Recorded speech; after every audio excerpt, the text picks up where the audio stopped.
This is my window, and in this video, I'll show you how to do a complete remodel of an interior window. Hey guys, welcome to Daddicated. My name is Andy. I like to fix stuff, build stuff, and remodel stuff on this channel. If you enjoy this type of content, hit that subscribe button and let's begin. Step 1. Use a utility knife and cut all around the windowsill. Mine is a marble one that I'm going to be getting rid of. Step 2. Take a hammer and lightly start to tap from the bottom of one of the corners. Work your way to the other side by slowly tapping. Make sure to take your time so you don't damage it. Once you see the windowsill starts popping off, use your hands and lift and remove it from the window. You may have to wiggle it a little before it comes out. Step 3. Take a putty knife and clean off the old caulking from the window and the wall. Step 4. Clean up the mess before installing a new windowsill. Then measure out the size you need for the windowsill. I'll be using 3/4 inch thick by 6 inch wide piece of wood. Mark your measurement, draw a line, and use a chop saw to cut the wood piece. Step 5. Before installing the windowsill, make sure you see where the wood is so you know where to nail it. To make it easier, I marked the center line on the wall so when I place the windowsill in, I can still see it. Step 6. Install the wooden windowsill and nail it to the window frame. You can see I'm nailing it also to the trim piece. Step 7. Use a wood putty and a putty knife and fill in all the nail holes. I'm using DAP plastic Wood X, which goes on pink and dries natural color like this. Step 8. Take some caulk and caulk all around the corners. I'm using DAP Alex Flex for trim and molding caulking. I'll have the links to all the material below. And finally, paint the windowsill to your desired color. Step 1.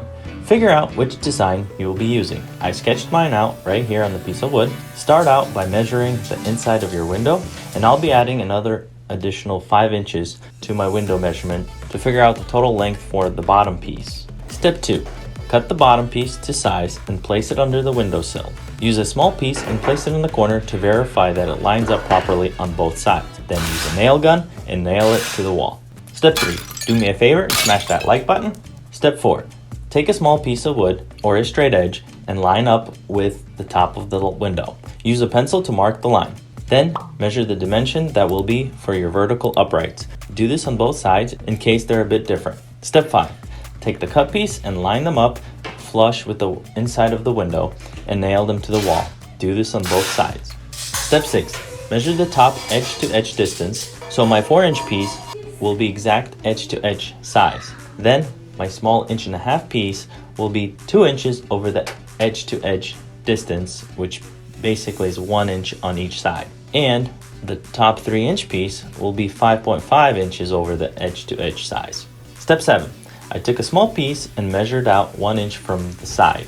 I made a mark on the piece so I know where I need to line it up. Then I took 4-inch piece and placed it on top of the small piece. I made sure to make adjustments so that it lines up with the edge and it looks nice and centered. Then I nailed the 4-inch piece to the wall and nailed the small piece to the bottom of the 4-inch piece like this. Next, I took the 3-inch piece and measured it to make sure it's centered. I made my mark and nailed the 3-inch piece to the 4-inch piece to the top. If you make a mistake and make a piece too long like I did, don't worry, just remove it gently and try again. Step 8.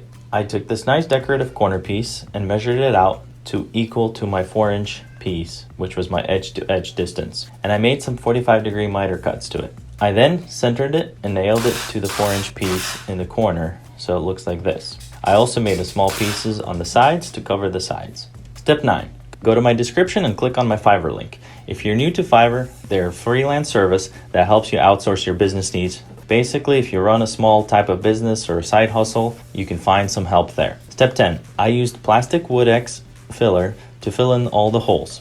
Use a small amount on your putty knife and fill in all the holes. For weird spots like the corner piece, I just used my finger to fill it in the hole and smoothed it out once it dried. This filler goes on pink and dries natural wood color like you see here, so you know when it's ready to be sanded or painted. Next, buy some Alex Flex DAP trim caulk and caulk all around the corners. Use your finger and a big yellow sponge to wash it off and make it look nice, clean, and smooth. Do a small section at a time so that the caulk doesn't have time to dry. Step 10. Buy some trim paint, paint all the trim, and you're all set. Measure your window width to determine what size blinds you will need to purchase. Mine measure out to be a little over 35 inches, so I went to Home Depot and bought these 35-inch wide by 64 height blinds. If your window is narrow and tall, you may want to measure your height as well to make sure that the blinds are long enough. Step 7. Unbox the blinds that you bought and lay everything out. It's always a good idea to take a peek at the instruction manual that it comes with. Step 8. Open the hardware box, unpack the screws, and locate these metal brackets. Mine came with a short and long screws, so I'll use 2 of each on the bracket, putting them diagonally apart to ensure the proper hold. My brackets also came with some double sticky tape on the back, that way I can stick it to the top and mark my holes. It didn't do a very good job holding, so I recommend using a pencil and mark where the holes are. Then use a smaller drill bit than the screws and drill some pilot holes. I did 2 at a time. Next, screw in the screws into the pilot holes, then drill the other 2 holes and screw in the other screws. Step 9. Wipe the window and the windowsill from all the debris that you created. Step 10. Take these end caps and install them into the blinds on both ends.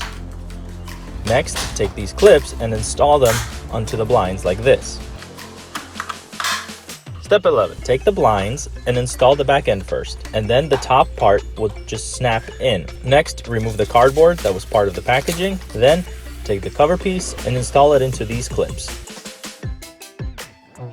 Step 12. Take the rod and install it into this hole with this end. You should hear a clicking sound when you're turning it. Make sure you turn it to see if it's working properly. Next, drop down the blinds all the way down and install the end caps on the bottom piece. There's a little tab in the middle that you may press for them to go in. Then give it a nice tap and you'll be set. Do it on both sides. My blinds also came with this side covers that I'm not using, but if you need to install them, just install this plastic corner piece into the front cover first and then into the side cover like this. Here's what it looks like when it's completed. Subscribe and thanks.